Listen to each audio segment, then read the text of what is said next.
Assalamu alaikum, YouTube көрүүчүлөр, достор. Бүгүнкү сатууга ушул Каракашка ат бар туугандар. Азыр аттын маалыматын беребиз туугандар. Акырындык менен видео жүрүшүндө бааларын бар жогун айтып беребиз туугандар. Аттын жашына келсек туугандар, 6 жашка толуптур, 3 азыр.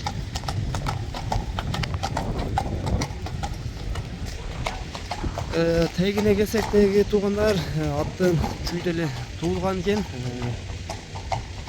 Польша менен Кыргызстандын аргыны болгон. Ата Польша эле дейт.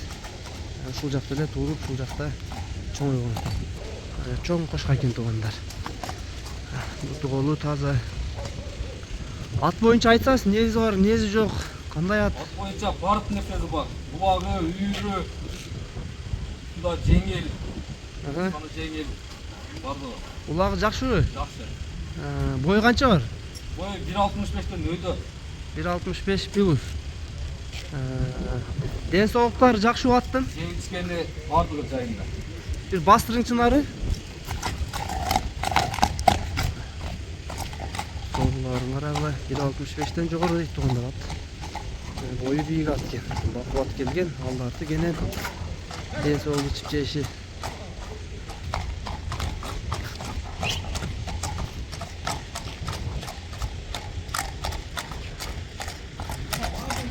Аттын турган жери туугандар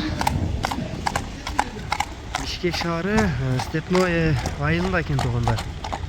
Аттын эки алдыңкы буту такаланыптыр, аркан буттары такаланыптыр. Азыр баазын дагы сурап берейин. Аттын баазын дагы сурап берейин туугандар. Аттын баазын канча дейсиз? Баазын айтың. Баазы 5000. Кеми барбы? Бар кеми. Доставкалар кандай болот? Кыргызстан коңшу өлкөлөргө бардык жака бар, Туугандар, маалыматты уктуңар. Баазы $5000 коюлду. Бир аз кем бар экен. Кыргызстан ичи коңшу өлкөлөргө доставка кылып беребиз дейт. Жакшы сындуу Каракашка ат дегендерге туугандар ушул атты көрөңөр. Номерлердин астына жазып калтырабыз. Кимге жаккан болсо номерлерге байланышка чыга бересиңер.